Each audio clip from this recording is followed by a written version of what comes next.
बिस्मिल्लाहिर्रहमानिर्रहीम। अस्सलाम वालेकुम। आप देख रही हैं प्रेगनेंसी एंड पेरेंटिंग, और आज की जो हमारी वीडियो है वो है अथॉरिटेटिव पेरेंटिंग स्टाइल से रिलेटेड, जो कि एक बहुत खूबसूरत पेरेंटिंग स्टाइल है। रिसर्च भी जिसको बहुत फेवर करती है, साइकोलॉजिस्ट भी जिसको बहुत पसंद करते हैं, जो मेरा भी बहुत फेवरेट है। और इस स्टाइल को जो है गिव एंड टेक स्टाइल कहा जाता है। यहाँ पर जो है वो सब चीज़ें बैलेंस में रख कर चलते हैं लोग। जो पेरेंट्स होते हैं वो सब चीज़ें बैलेंस रखते हैं यहाँ पर। देखते हैं कि इसमें पेरेंट्स में क्या खसूसियात होती हैं और इसके आउटकम्स क्या आते हैं। इस पेरेंटिंग स्टाइल में जो पेरेंट्स होते हैं वो रोल मॉडल्स होते हैं। जो प्रॉपर्टीज़, जो खसूसियात वो अपने बच्चों में देखना चाहते हैं वो अपने अंदर डेवलप करते हैं। जब वो अपने अंदर डेवलप करते हैं तो ऑटोमेटिकली ही वो खसूसियात बच्चों में जो है वो डेवलप हो जाती हैं, और बहुत खूबसूरती सी जो है ये एक रिश्ता जो है वो माँ बाप का और बच्चों के साथ जो है वो परवान चढ़ता है। इस पेरेंटिंग स्टाइल में भी रूल्स बनाए जाते हैं, लेकिन यहाँ पर डिफरेंस ये है कि जब रूल्स बनाए जाते हैं तो बच्चों को भी पूछा जाता है, उनकी राय को अहमियत दी जाती है। हर बच्चे का जो है हर बच्चे के लिहाज से रूल्स बनाए जाते हैं। इस चीज़ को देखा जाता है कि बच्चा जो है वो उसकी एज क्या है, वो इस चीज़ को फॉलो कर पाएगा कि नहीं कर पाएगा, या बच्चे को जो है वो एतमाद में लिया जाता है, उसको सब चीज़ बताई या सिखाई जाती है कि बेटा ये बात जो है वो इस तरह से है और ये इसलिए ज़रूरी है। तो इस तरह से बच्चों के लिए भी उन रूल्स को फॉलो करना जो है वो फिर मुश्किल नहीं होता, क्योंकि उनकी इन्वॉल्वमेंट होती है।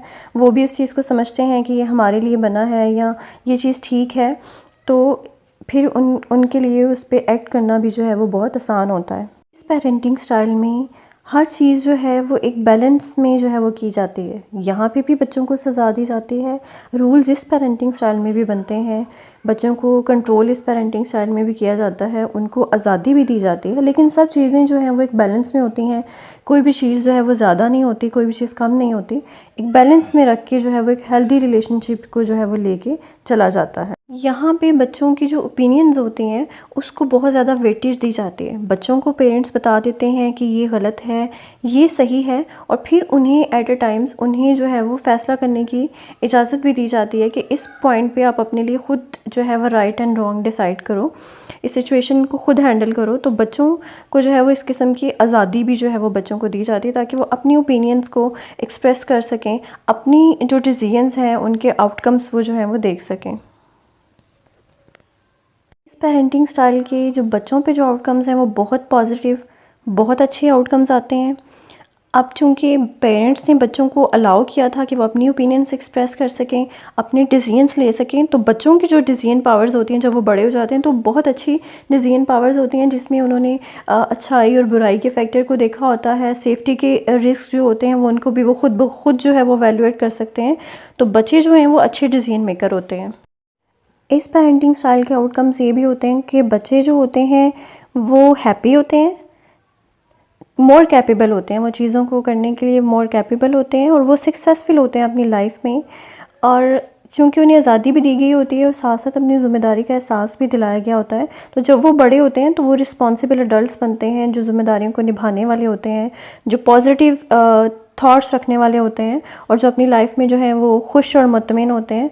तो इस तरह के जो हैं वो रिज़ल्ट्स जो हैं वो इस पेरेंटिंग स्टाइल में आते हैं। यहाँ भी चूँकि बच्चों को शुरू से ही गिव एंड टेक सिखाया गया होता है, तो उनके लिए सोशली जो रिलेशनशिप बनाना होता है वो भी मुश्किल नहीं होता।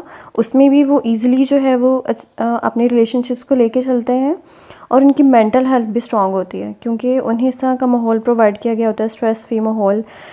तो उनकी मेंटल हेल्थ भी अच्छी होती है, सोशल रिलेशनशिप्स भी उनके जो है वो अच्छे होते हैं, और कंट्रोल और रेगुलेशंस में चलना भी उनके लिए जो है वो मुश्किल नहीं होता, क्योंकि उनके घर में शुरू से उनकी तरबियत इस तरह से की गई होती है।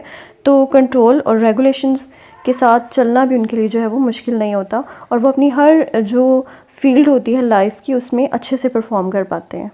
बच्चे जो होते हैं वो यहाँ पे कॉन्फिडेंट होते हैं, क्योंकि शुरू से ही उनको उनके घर में अहमियत दी गई होती है, उनकी बात सुनी गई होती है, और उनको तवज्जो दी गई होती है। तो वो फिर जो है वो अपने डिसीजंस को लेके और अपनी चॉइसेस को लेके वो जो है वो कॉन्फिडेंट होते हैं। आई होप कि अथॉरिटेटिव पेरेंटिंग स्टाइल जो है उसकी सब चीज़ें क्लियर हो गई होंगी। मिलते हैं नेक्स्ट वीडियो में, तब तक अपना ख्याल रखिए, मेरे चैनल को सब्सक्राइब कीजिए और वीडियोज़ को लाइक कीजिए। अल्लाह हाफ़िज़।